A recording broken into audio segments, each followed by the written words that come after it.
La vie n'est pas un long fleuve tranquille. Qui de mieux que le navigateur et écrivain Olivier de Kersauzon pour le savoir. L'homme de 78 ans, 4 tours du monde à son actif, a mis les voiles à Tahiti pour jeter l'ancre définitivement, loin de tout, même des siens. À l'aube de ses 80 printemps, l'écrivain et aventurier a soif de tranquillité, de nature et de retour aux sources. En Polynésie, Olivier de Kersauzon a néanmoins fait une rencontre venue qu'il n'attendait plus, celle de Sandra, avec qui il a passé le cap du mariage depuis une dizaine d'années. S'il tient énormément à son gros bateau baptisé Titaina Explorer, Olivier de Kersauzon aime aussi se faire bercer dans les bras de sa douce femme. « J'ai trouvé la bonne personne au bon moment, ça humanise », confiait-il à Ouest France en janvier 2020. Lui n'y croyait plus pourtant à cause de son âge avancé et de ses innombrables sorties en mer. Il a pourtant dû se rendre à l'évidence, sa santé physique ne lui permettait plus de vivre comme avant.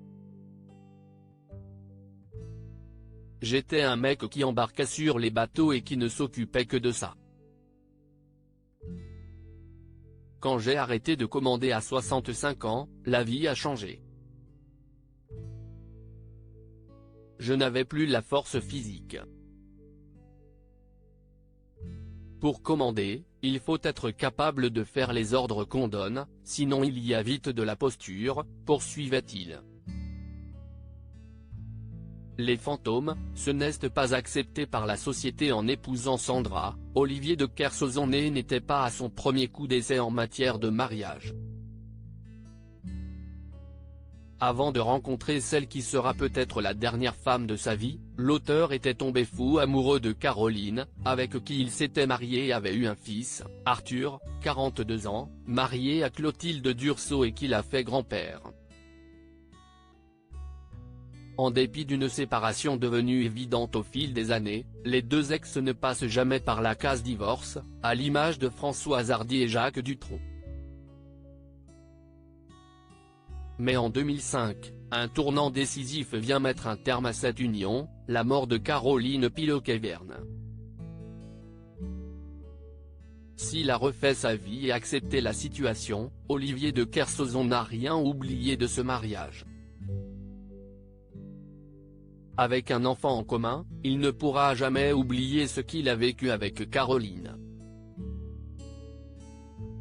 Cette dernière n'est d'ailleurs pas décidée à le laisser tranquille, ce qui n'est pas pour déplaire à Olivier de Kersauzon. Visiblement, j'ai l'impression aujourd'hui que la mort des personnes que j'aime, et même des autres, m'a plus affecté que je ne le croyais, explique-t-il à Paris Match, allant même jusqu'à évoquer la visite de fantômes. Ce n'est pas cartésien, n'est-ce pas? Pourtant, dans toutes les sociétés, les fantômes existent. Ce n'est peut-être pas un accident. Il y a plein de personnes qui te disent qu'elles sentent une présence. Si est difficile d'arriver en retard au boulot le matin et de dire « Excusez-moi, cette nuit, j'ai eu une discussion avec 2 fantômes ». Ça reste un peu compliqué. Conversation dont le contenu restera secret.